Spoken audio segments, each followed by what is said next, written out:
जौनपुर गांव में सुधा अकेले घर में रहा करती, क्योंकि उसके पति का देहांत तभी हो गया था जब उसका बेटा महज 4 साल का था। तब से सुधा ने अकेले ही अपने बेटे को पाल पोस कर बड़ा किया। सुधा मिट्टी के बर्तनों में खाना बनाकर अपने घर का खर्चा चलाती और अपने बेटे की पढ़ाई के पैसे निकाला करती। सुधा की एक छोटी सी दुकान भी थी। उसी दुकान के जरिए उसने राहुल को पढ़ने के लिए शहर भेजा था। लेकिन आज सुधा बहुत खुश थी, और वो होती भी क्यों ना। आखिर उसका बेटा इतने समय बाद शहर से अपनी माँ के पास रहने जो आ रहा था। सुधा अपने बेटे के लिए उसकी मनपसंद का खाना बना रही थी। तभी उसकी एक पड़ोसन गायत्री उसके पास आती है और उसको सुबह सुबह इतना सब बनाते देखकर उसके पास बैठ जाती है। क्या बात है सुधा बहन, आज तू इतनी सुबह सुबह खाना बना रही है? कोई बात है क्या?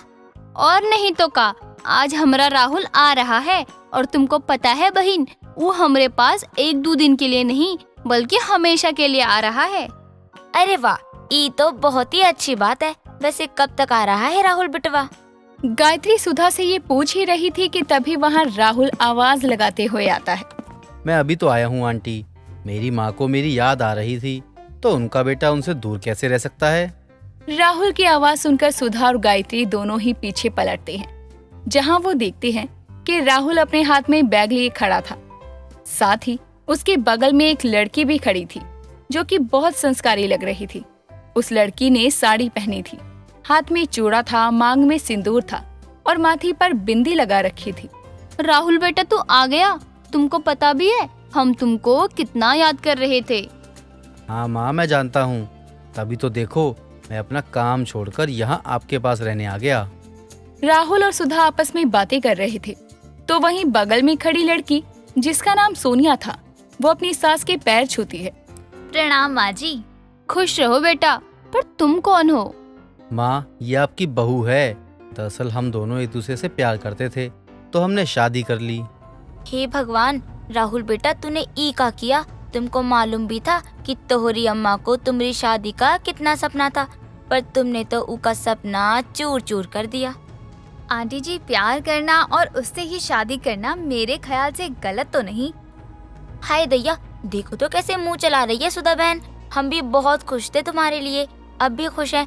खुशी के साथ हमें दुख भी हो रहा है, काहे कि तुमको ऐसी बहू मिली जो अपनी जुबान से तुमको सबको दूर करवा देगी। खैर हमको का, हम तो चले अपने घर। गायत्री अपनी बात पूरी कर वहाँ से चली जाती है, पर ये सब देखकर सुधा को बहुत बुरा लगता है। राहुल बेटा तूने ई का किया, एक ऐसी लड़की से तूने ब्याह रचा लिया।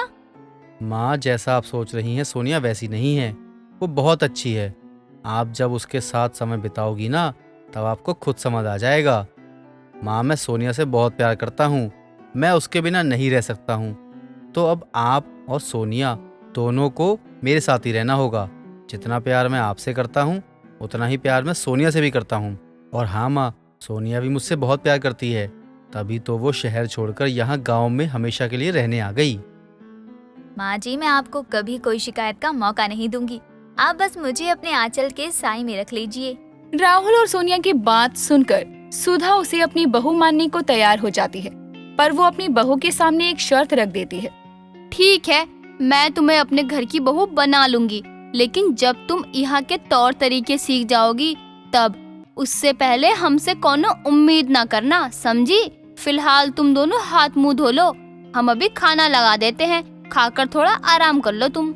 माँ जी, मैं आपका दिल जीतने के लिए हर वो चीज करूंगी जिससे आप मुझसे खुश हो जाएं। मैं आपको एक भी ऐसा मौका नहीं दूंगी जिससे आप दुखी हों।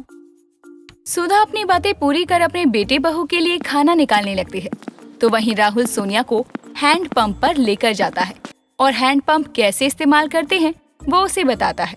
कुछ देर बाद सोनिया जब खाने बैठती है, तब वो देखती है कि मिट्टी के बर्तन में उसकी सास ने उसको खाना दिया है। राहुल, क्या हम इसमें खाना खाएंगे? हाँ सोनिया, यहाँ पर ज़्यादातर लोग मिट्टी के बर्तन ही इस्तेमाल करते हैं। यहाँ ना सिर्फ खाना बल्कि मिट्टी के बर्तन में खाना बनता भी है। तुम्हें भी खाना होगा। राहुल, तुम मुझे जानते हो ना, मैं खाने पीने का कितना ध्यान रखती हूँ। हाँ सोनिया, मुझे सब पता है, पर मिट्टी के बर्तन में खाने का फायदा भी तो होता है।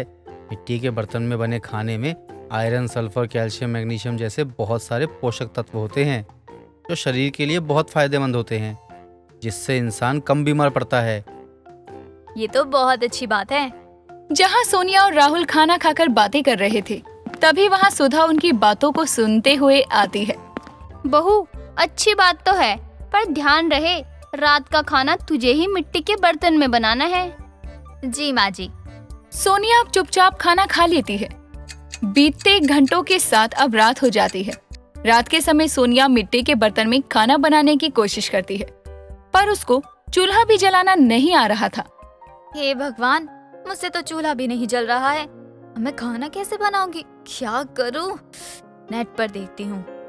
इस फोन का नेट चलना भी अभी ही बंद होना था क्या? अब मैं क्या करूं? सोनिया परेशान होकर बैठ जाती है। उसकी आंखों में आंसू थे। पर तभी राहुल वहां आता है और उसे ऐसे परेशान देखकर उसके पास जाकर बैठ जाता है। सोनिया, क्यों ना आज हम बाहर से कुछ खाएं? पर माँ जी। माँ को भी साथ लेकर चलेंगे ना बाहर। तुम इतना परेशान क्यों हो जाती हो? नहीं राहुल, मैं बाहर नहीं जाऊंगी। मैंने माँ जी को वादा किया है कि मैं मिट्टी के बर्तन में खाना बनाकर रहूंगी।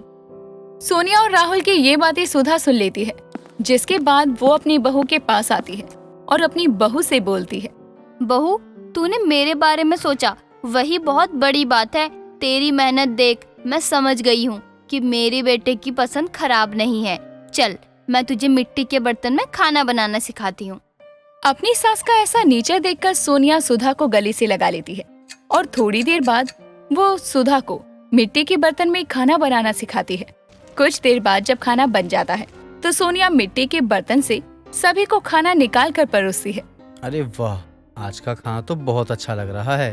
अरे खाना अच्छा क्यों नहीं होगा? आखिर मेरी बहू ने जो बनाया है। बहू, मैं तुझे कल मेरी दुकान पर लेकर जाऊंगी। वहाँ जाने के बाद तुझे वहाँ का काम समझाऊंगी और वो दुकान मेरे राहुल के साथ संभालेगी तू। क्या दुकान? हमारी दुकान भी है क्या? राहुल, तुमने आज तक मुझे ये बात क्यों नहीं बताई? क्योंकि बहू ये निकम्मा है, इसीलिए मैं बताती हूँ। जब तेरे ससुर जी का देहांत हुआ था ना, तो मुझ पर दुखों का पहाड़ टूट गया था। मेरी किसी ने मदद भी नहीं की थी, पर फिर भी मैंने हिम्मत नहीं हारी थी और खुद के जेवरात बेचकर एक छोटी सी दुकान खोली, जिसमें मैंने मिट्टी के बर्तनों का खाना बनाना और बेचना शुरू किया। ऐसा कह सकते हैं कि वो दुकान नहीं बल्कि मेरी मेहनत है। और उस मेहनत को मैं और राहुल कभी जाया नहीं करेंगे। हम दोनों उस दुकान को एक होटल बनाने के लिए जी जान लगा देंगे। क्यों राहुल? हाँ माँ। अपने बच्चे की ऐसी बात सुनकर सुधा अपनी बहू और बेटे को गले से लगा लेती है। सच में मुझे भगवान ने बहू के रूप में बेटी दे दी है। भगवान तुम्हारी सारी ख्वाहिशें पूरी करे। सभी के चेहरे पर मुस्कान होती है। वो सभी अब खुशी से मिट्टी के बर्तन का खाना मिट्टी के बर्तन में ही खाने लगते हैं।